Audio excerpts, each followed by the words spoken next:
川普只用听话的人吗？今天要来关心到的是亲信可以接任情报头子当政治打手，川普的政治打手吗？另外一方面，川普下面的这个战争部长赫格塞斯再度的清洗了美军的里面的人员，是不是川普军队他们要来一起做打仗呢？不顾战力，只要忠诚吗？现在是美国内部最大的一个问题吗？今天就这些议题会一起来做关心。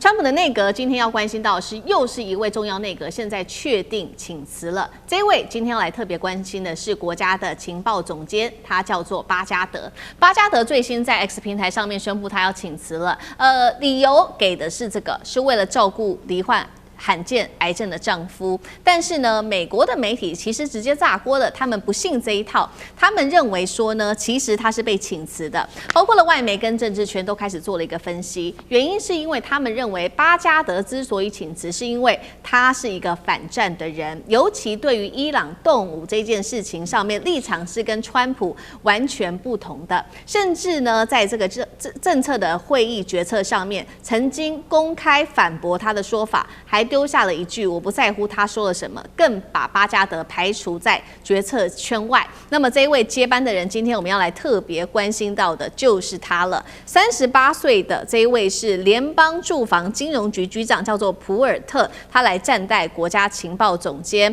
那他是谁呢？其实我们来看哦，他其实过去是一位非常支持川普的川粉，非常忠实哦。但是呢，他一直都在房地产跟金融领域啊，完全没有任何军事情报的经验。所以他接下来要做的事情非常的多，除了要管这个18个情报体系之外，他还要兼任房地产，包括了房地美跟房地美的董事等，还有房利美的董事哦，主管10兆美元，就只是因为他跟川普的关系很好吗？那所以委员怎么看？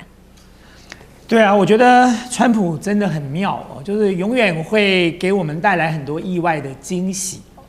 就是美国的人民现在选了一个250的总统就算了，那么现在这个250的总统正在努力的组一个250的团队哦，那么你就会忽然发现他的团队的用人标准实在很奇怪哦，那么他就只用视他为偶像哦、唯命是从的这些人哦，那么这是川普的用人标准哦，所以你就会发现说，哎呦。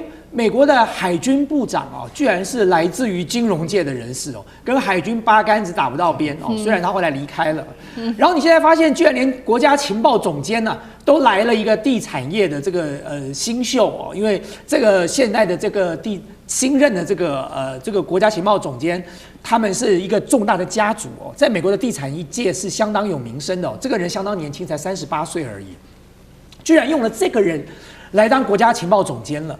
那么现在大家的关键的问题就来了，说这样的人当国家情报总监，他真的能够适时的整合18个这个美国所有的情报体系所累积出来的经验跟资讯，然后向总统提出忠实的谏言吗？这才是一个最大的问题啊！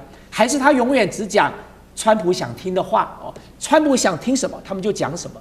所以你会发现哦，川普原本的这个250的这个总统周边的团队哦，原本就不怎么样啦，但是至少还有一些人会说真话，比如说像这个伊朗战争的时候 ，J.D. Vance 看起来显然就是不太赞成哦。然后纳坦雅胡跑到了白宫去做过简报之后，连 Rubio 都出来说他简直在鬼扯啊。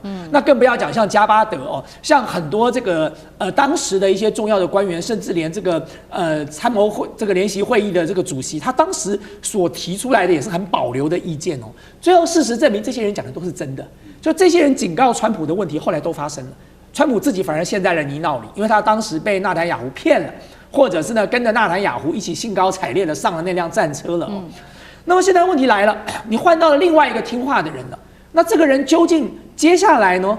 川普能够从这个人的身上得到应该有的一些情报资讯，来作为他后续的一些重大决策的判断吗？现在显然看起来不行了。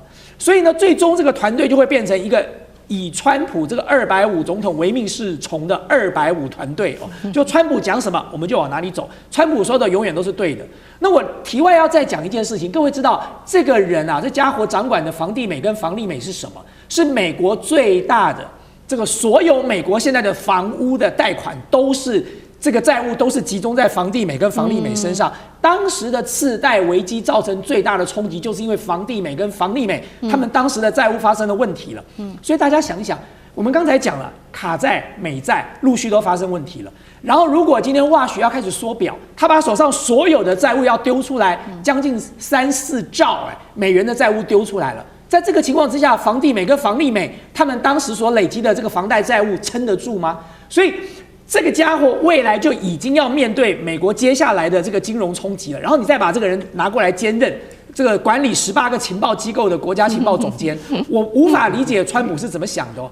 但是，就川普，你就算想毁灭美国，也不要毁灭的这么快，就是留一点时间让我们慢慢看嘛。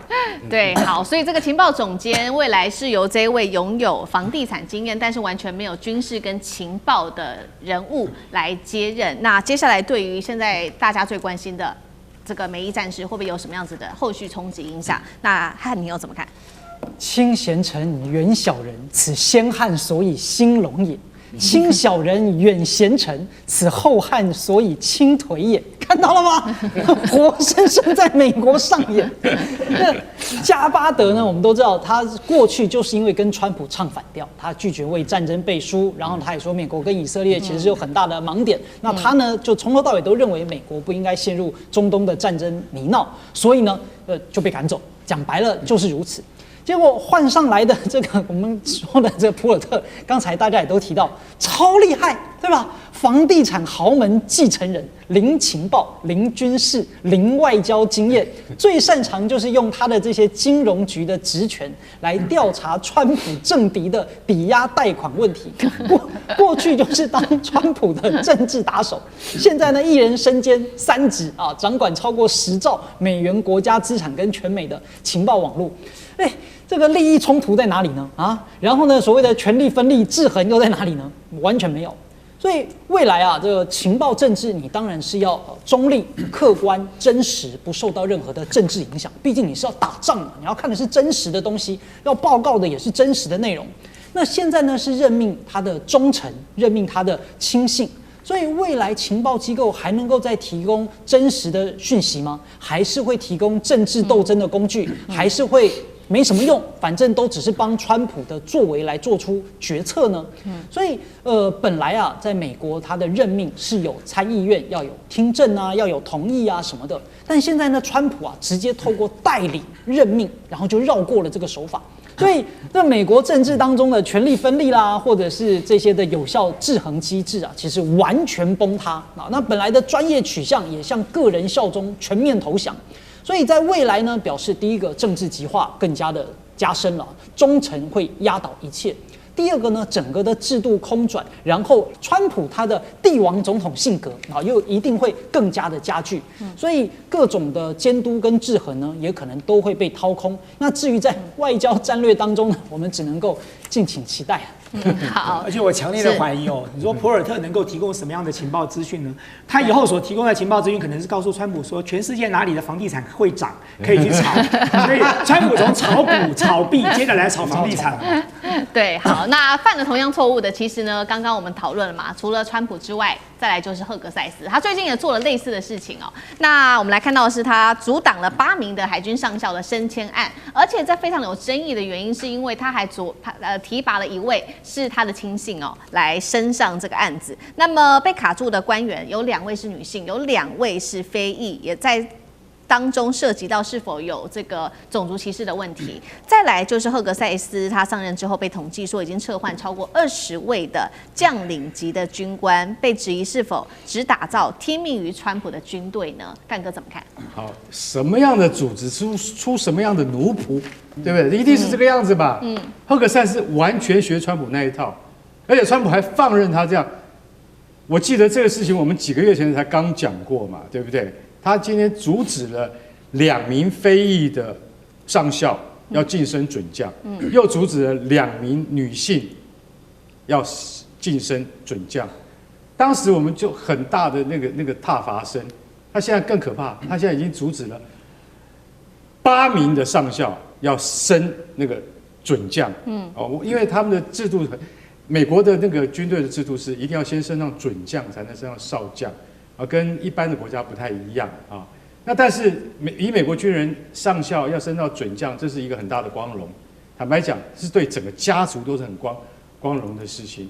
可是呢，他竟然横生枝节就阻挡这些人。